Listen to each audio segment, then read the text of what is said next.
Merci Alberto.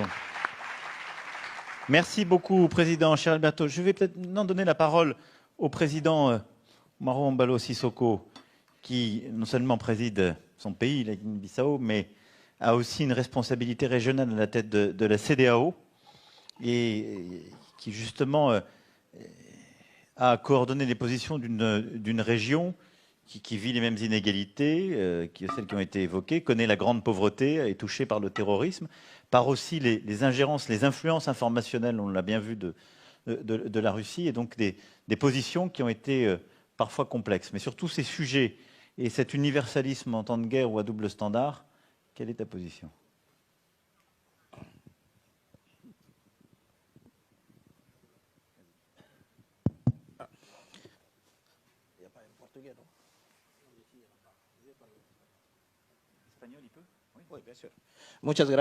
Je disais, Monsieur le Président, que je pense qu'il faut que nous réfléchissions sur comment finir sur cette guerre. On parle beaucoup à la télévision, dans la presse écrite, de la guerre entre la Russie et l'Ukraine. Mais dans nos régions, il y a aussi des guerres. Le Mali, le Burkina Faso, et il y a des morts tous les jours. En Amérique du Sud aussi.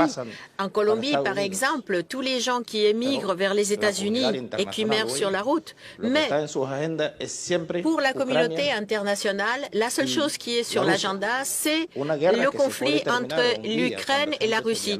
Quelque chose qui pourrait être terminé très rapidement s'il y avait un dialogue. Si vous regardez ce qui nous est arrivé, nous, dans notre région, c'est que nous disons toujours, c'est l'Occident qui décide pour nous, sur nos territoires, comme cela a été le cas pour la Libye. L'Afrique, notre continent, quand il y a notre voix à entendre, personne ne l'entend, comme pour le cas de Kadhafi, par exemple. Alors, je demande, est-ce que nos frères de la Libye, de l'Afghanistan, de la Somalie sont heureux aujourd'hui? Et non. Mais nous avons une solution et pour arriver à cette solution, il faut un dialogue entre le Nord et le Sud. Même si nous sommes pauvres, nous avons une dignité aussi. Et ça, c'est très important. J'ai été il y a 15 jours avec le président Poutine dans son bureau. On a parlé presque 3 heures. On en a parlé beaucoup. Et moi, j'ai eu l'impression que s'il y avait un dialogue sérieux, la guerre pourrait finir très très vite. Et évidemment, lui, il a une grosse responsabilité là-dedans. Et quand il m'accompagnait, quand je partais, il m'a dit donnez une grande accolade de ma part à mon frère Macron. Oui, c'est Poutine qui m'a dit ça. Hein? Et il me l'a même dit en anglais. A big hug to my brother Macron. Voilà, il me l'a dit comme ça. Mais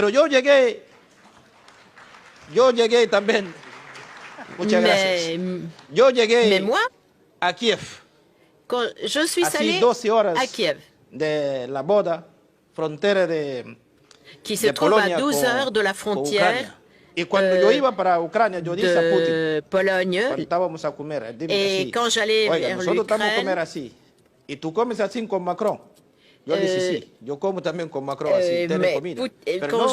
Poutine m'avait parlé de déjeuner et m'avait dit si j'allais déjeuner avec Macron. J'ai dit oui, mais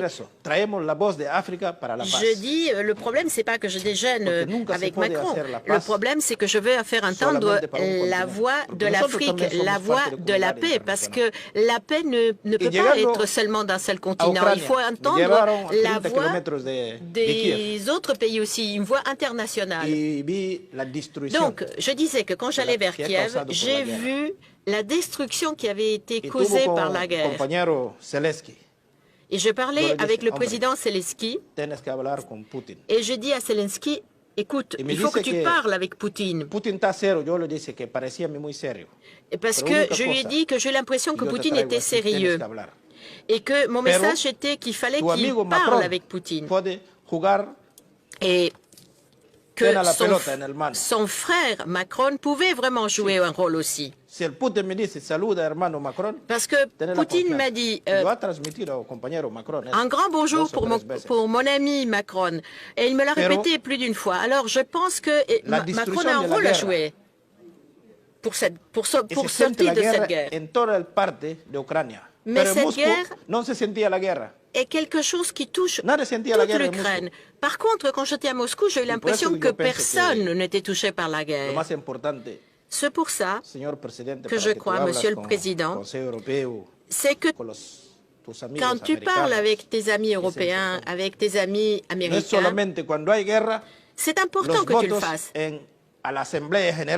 Mais quand on parle devant l'Assemblée générale des Nations Unies, il faut parler sur faire entendre sa voix, que tous puissent faire entendre leur voix. C'est évident que pour moi, ce n'est pas facile quand on m'appelle et qu'on me dit, écoute, il faut que tu te prononces comme nous. Ben non, ça ne marche plus comme ça. L'ordre mondial a changé.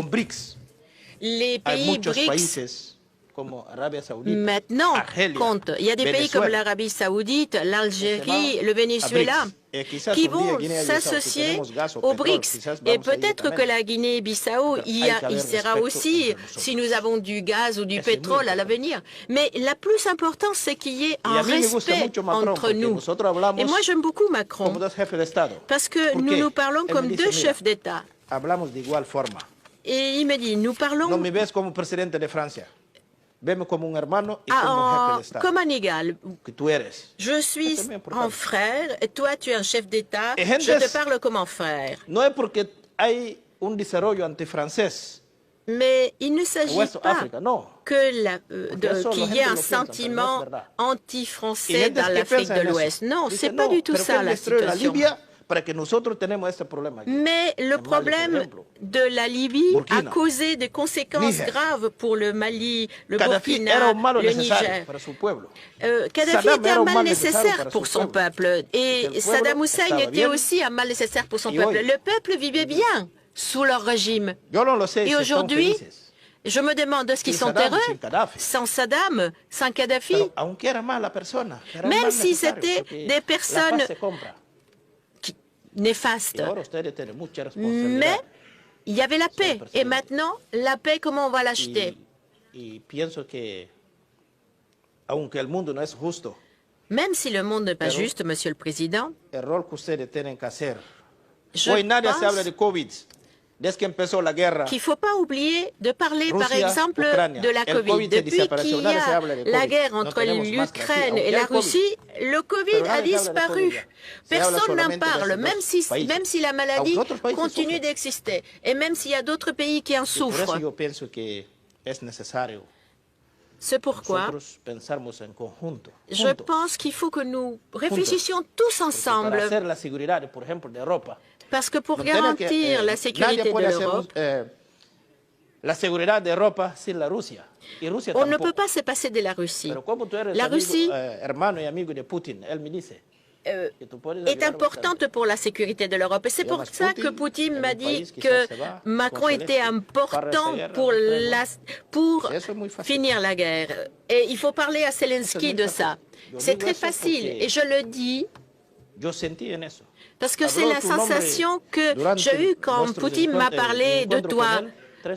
Il m'a parlé de toi 3 fois. Il m'a dit à la fin une grande accolade à mon ami Macron, qui a une responsabilité, la responsabilité de finir avec cette guerre et de penser aussi à d'autres pays comme par exemple ceux de l'Amérique latine.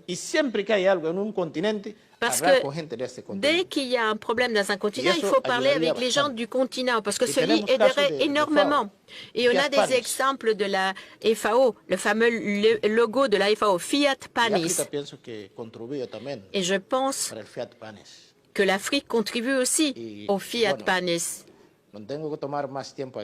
Bien, je vais m'arrêter parce que il faut laisser la parole aussi aux autres et il faut surtout écouter un représentant du PAM parce que c'est celui de Fiat Panis.